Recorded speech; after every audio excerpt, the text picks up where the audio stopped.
My name is Claire Rowan. I was 28 when I married Daniel Holloway. And for 3 years, his family treated me like I was lucky to breathe their air. Thanksgiving at their estate always looked perfect from the outside. Polished silver, heavy linens, quiet staff moving like shadows, the kind of wealth that never raises its voice because it has never needed to. This year, they finally said the ugly part out loud. My mother-in-law, Margaret Holloway, placed a document beside the cranberry sauce like it was part of the place setting. A pen sat next to it like silverware. She did not shout. She did not threaten loudly. She just spoke in that calm tone that makes you feel the floor shift under your chair. "Sign it before dessert," she said, "or I promise my son will have his marriage annulled by Monday morning." I looked down. A post-nuptial agreement. 14 pages. Drafted by the most expensive family law attorney in Connecticut. Designed to strip me of anything I could claim if we ever divorced. Across from me, Daniel stared into his wine glass like he was trying to disappear. He would not look at me. At the head of the table, my father-in-law Howard Holloway cut his turkey slowly, like a man who believed the ending was already written. My sister-in-law Victoria Holloway examined her nails with theatrical indifference. Her husband Preston watched me the way you watch a car accident before it happens. Margaret folded her hands and smiled like this was a reasonable request. "Claire," she said, "you are a smart girl. You understand what this family represents. What we are asking is not unreasonable. It is a formality." "A formality," I repeated. Howard set down his fork. "My father built this family from nothing. We protect what was built. That is not personal." "It feels personal," I said. Victoria finally looked up.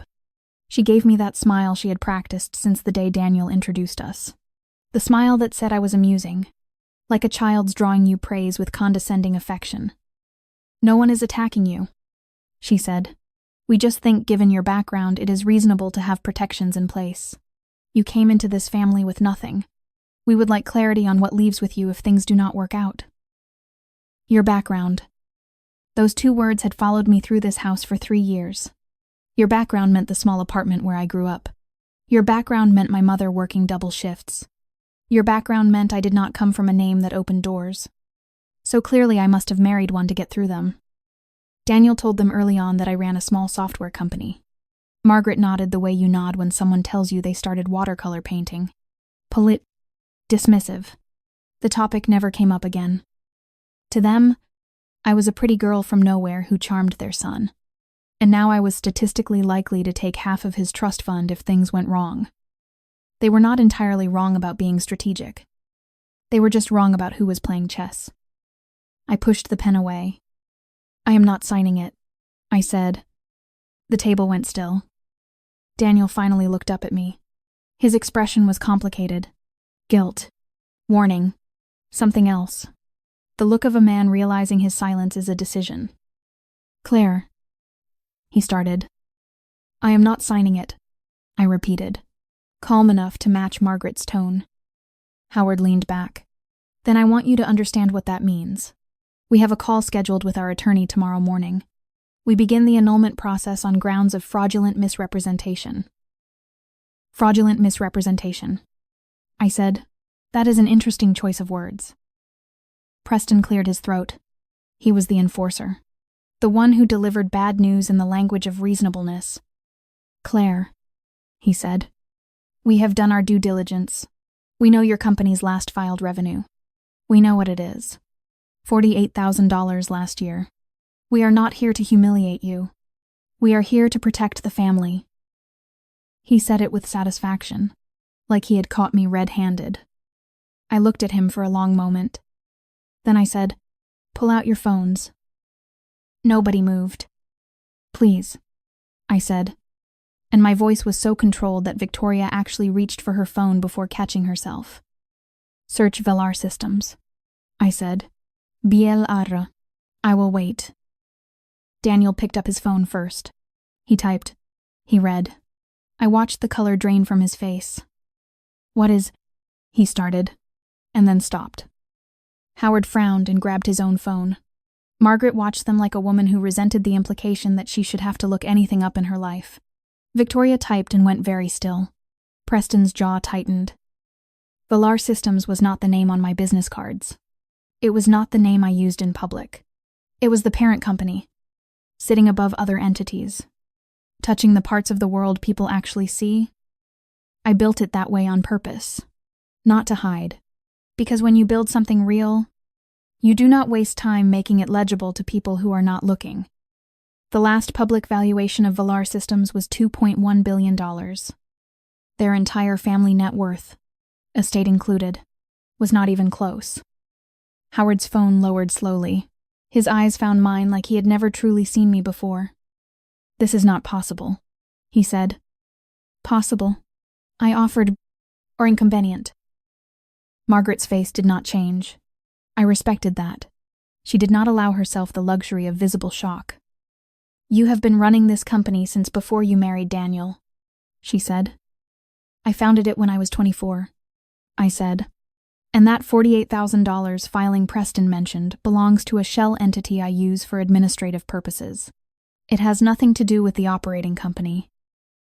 Daniel stared at me like his reality had cracked and he did not know where to put the pieces. "How?" he whispered. "I did not lie to you," I said. "And I meant it. I told you I had a company. I told you it was growing. You never asked questions. Neither did your family." Victoria's voice sharpened. "So this is what... You have been hiding this to make us look foolish." "I have not been hiding anything," I said. "You never looked." Silence sat over the table like weather. And in that silence, my mind went back to a dinner 3 years ago, 2 weeks after Daniel and I got engaged. A welcome dinner. Margaret called it. After dinner, she pulled me into the library. She sat across from me and said in that same quiet voice, "Daniel is generous. He trusts easily. Those are beautiful qualities and they are vulnerabilities. Whatever your intentions are, I need you to know this family will always protect itself. We are watching." I remembered sitting in the car afterward for 10 minutes before going back inside, thinking about my mother who would never say something like that, thinking about my employees, the early days, the nights in a computer lab when I was terrified. I was wrong but kept going anyway. I remembered promising myself, they will not break this. Whatever else they take. They cannot have this. Back at the table, Margaret's expression finally shifted. Not into shame. Not into fear. Recalculation. Like a spreadsheet updating. "Well," she said carefully, "this changes things." "It does," I said, "and there is more." I reached into my bag and pulled out a manila folder. I set it on the table beside their post-nuptial agreement. 18 months ago, I said, "Your family took out a commercial credit line of $12 million to refinance 3 Holloway Group properties. The lender was Meridian Capital Partners." Howard's eyes narrowed. "In November of last year," I continued, "I acquired a controlling interest in Meridian, which means I hold the note on your credit line." I opened the folder and slid one document across the table. The line is in technical default as of 30 days ago. The balloon payment due in December was missed. Not by much, but missed. Howard stood up so fast his chair scraped. "Sit down," I said, and the quiet finality in my voice made him hesitate long enough that he actually sat back down. "You cannot," he started. "I am not calling it." I said, "I have no interest in destabilizing your properties. I have no interest in your business." I tapped the folder lightly. "What I have is documentation, and what I want is for everyone at this table to understand what the actual math looks like." Then I looked at Preston. "Since we are doing due diligence," I said, "let us include yours." Preston went rigid. "The account you have been running through Trident Advisory," I said, "received material non-public information about a pharmaceutical company's filing timeline. The source was a contact at Strickland Financial." Victoria turned toward her husband slowly. "Strickland was acquired by a Valar subsidiary," I said. "Their communications are now subject to our compliance review." I let that sit. I forwarded the relevant files to the Federal Whistleblower Division 6 days ago. Victoria's face drained. Preston opened his mouth. Nothing came out. Margaret's hands stayed folded. Her eyes stayed on me. Working. Visibly working. "What do you want?" she asked. I did not look at her. I looked at Daniel. "I want my husband to look at me," I said. Daniel's eyes lifted, finally meeting mine. I spoke slowly, so every word landed. "I am not doing this to hurt you. I am doing this because for 3 years I sat in this house while your family decided what I was worth.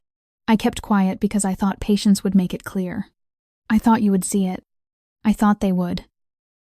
Then I asked him the only question that mattered. "That document they put in front of me tonight, did you know about it?" Daniel looked down. "Did you know?" I asked again. His voice was small. "They told me it was a formality." "Yes," I said.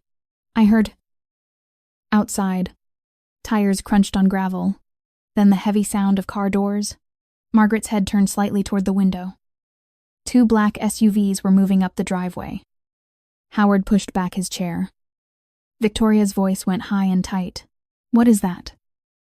I stood up. "That would be the compliance team," I said. "They are not here for dinner. I authorized a voluntary disclosure weeks ago regarding Trident. They asked me to be present for the initial interview with the relevant parties." I looked at Preston. "That is you." Victoria stood halfway out of her chair. "You cannot do this in someone's home." "He can speak with them here," I said, "or he can come involuntarily to their office on Monday. I advocated for the home option because it is less disruptive." Preston stared at the folder like it might move. Margaret's face finally tightened. Not with anger, but with a kind of forced restraint, the mask of control starting to crack at the edges. "If you were sitting at that table, what would you do next? Kamalsine. Refuse. Or expose." I picked up the post-nuptial agreement and the pen. I set them down gently, like I was clearing a plate. Then I looked at Margaret. "I do not hate you," I said. "I am not doing this out of hatred. I am doing this because you handed me 14 pages and a pen and told me to sign away my rights because you already decided what I was." I held her gaze. "I let you finish your turkey. I let you say every word you planned to say. Because if you were going to do it, you should have the chance to do it all the way." Then I said the line that mattered most. "I never hid from you. You never looked. There is a difference." I turned to Daniel. "I will be at the Whitmore Hotel if you want to talk. Genuinely talk. Not Holloway talk. Real conversation." I buttoned my coat. "I am still your wife. I would like the chance to figure out if that means something to us independent of all of this. But that is your decision." I walked toward the door. Behind me, the front doorbell rang. I heard Howard stand. I heard Margaret say something low and controlled. I heard Victoria say Preston's name once. Sharp, like a question that already knew its answer. I did not stop walking. Outside, the air was clean and cold. The kind of cold that wakes you up instead of punishing you. Gravel crunched under my heels. A man in a dark coat nodded at me as I passed the first SUV. I nodded back. My car sat at the end of the circular driveway, parked facing out. I got in, started the engine, and sat for one moment with my hands on the wheel, watching the estate lights in the mirror. Every window bright, every room glowing gold, the house enormous and certain of itself. My phone buzzed. A message from my chief financial officer. Everything was clear on the Meridian documentation. A media outlet wanted comment on the Trident timeline. I typed back, "Monday, and send flowers to the team. They have had a long quarter." Then I thought about calling my mother. I would call her tomorrow from somewhere quiet, and she would say something that made the whole thing smaller in the best possible way. She had a gift for that. I thought about Daniel. The first time I met him at a conference before I knew who his family was. He spilled coffee on himself and laughed. Genuinely, without embarrassment. I remember thinking, that is someone real. I still believed that person existed under 3 years of family gravity. Whether he could excavate it was not something I could do for him. I put the car in drive and rolled through the iron gates. The last thing I saw in the mirror was the silhouette of the house against the dark sky. Every window lit, and the long driveway behind me. I did not feel triumphant. I felt the way you feel at the end of a very long project. Exhausted. Finished. And finally, light. One word only.